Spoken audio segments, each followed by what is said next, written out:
Ketika kebanyakan dari kita memikirkan kehidupan yang sempurna, kita membayangkan hidup dengan ketenaran, kekayaan, kemewahan, dan status sosial yang tinggi.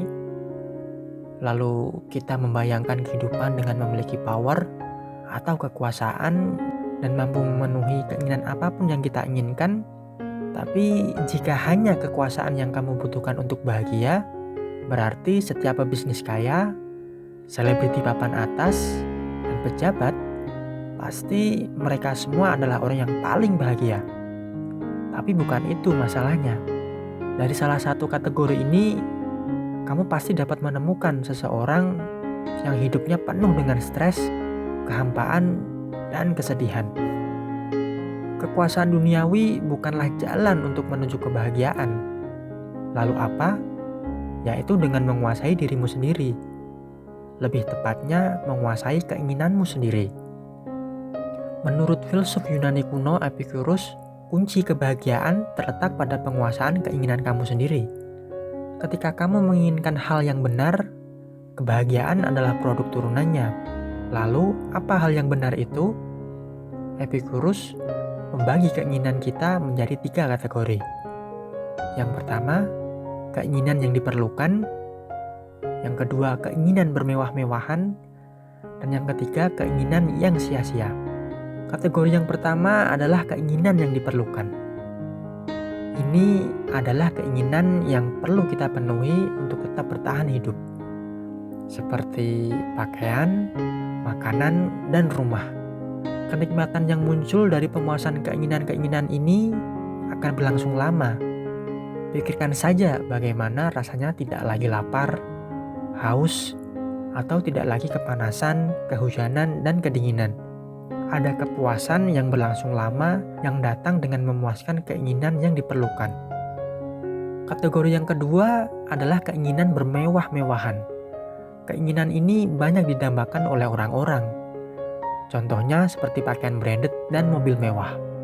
Tetapi pada akhirnya itu akan membuat kita menyesal karena sebenarnya itu semua memang barang yang tidak diperlukan. Menurut Epicurus, keinginan bermewah-mewahan akan memberi kesenangan jangka pendek. Bukan hanya itu, mereka seringkali juga akan merasakan lebih banyak rasa penyesalan daripada kesenangan yang mereka dapatkan.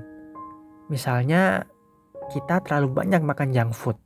Memang sih dapat memberikan kesenangan jangka pendek, tetapi menghasilkan efek kesehatan jangka panjang yang buruk, yang akan merusak tingkat kebahagiaanmu.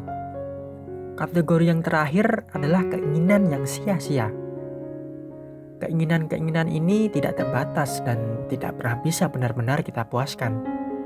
Seperti ketenaran, kekuasaan, kekayaan, dan status sosial. Keinginan ini datang dengan banyak stres, rasa sakit, dan kesengsaraan.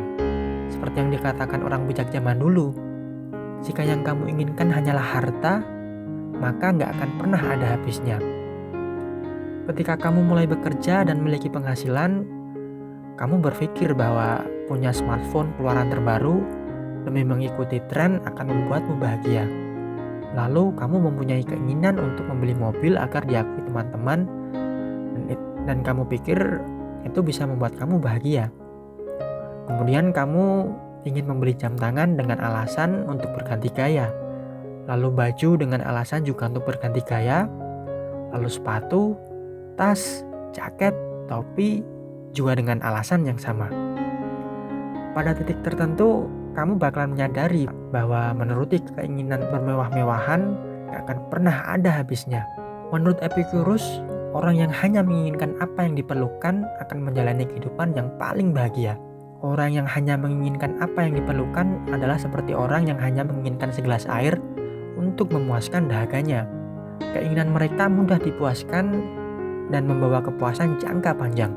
Dan sebaliknya, orang yang menginginkan kemewahan itu seperti orang yang menginginkan sirup ataupun soda dalam minumannya agar rasanya lebih enak.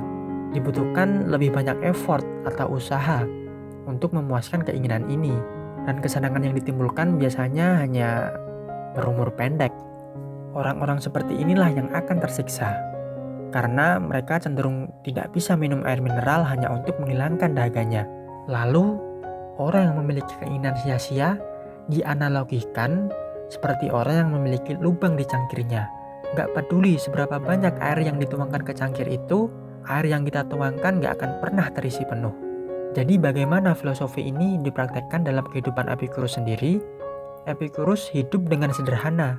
Sebagian besar hidupnya hanya makan dengan roti dan air. Dia juga memulai salah satu sekolah terbesar di Athena yang disebut The Garden, di mana dia mengajarkan filosofinya sendiri. Orang-orang melakukan perjalanan dari seluruh dunia untuk menghadiri dan tinggal di sekolahnya. Dan setelah dia meninggal, murid-muridnya begitu tergerak dan merasakan transformasi dalam hidupnya. Sehingga mereka terus menjalankan sekolah itu dan mengajarkan filosofinya. Menurut Diogenes Laertes, seorang penulis biografi Yunani kuno, Epicurus adalah seorang filsuf yang paling produktif. Dia sangat produktif sehingga dia menghasilkan lebih banyak karya daripada semua filsuf lain yang ada pada saat itu. Banyak dari kita menghabiskan hidup hanya untuk mengejar kekuasaan, ketenaran, kekayaan, dan status sosial. Tetapi Epicurus menunjukkan kepada kita bahwa dengan menguasai diri kita sendiri, dengan belajar mengendalikan keinginan kita, dan hanya menginginkan apa yang diperlukan, kita dapat menjalani kehidupan yang jauh lebih bahagia.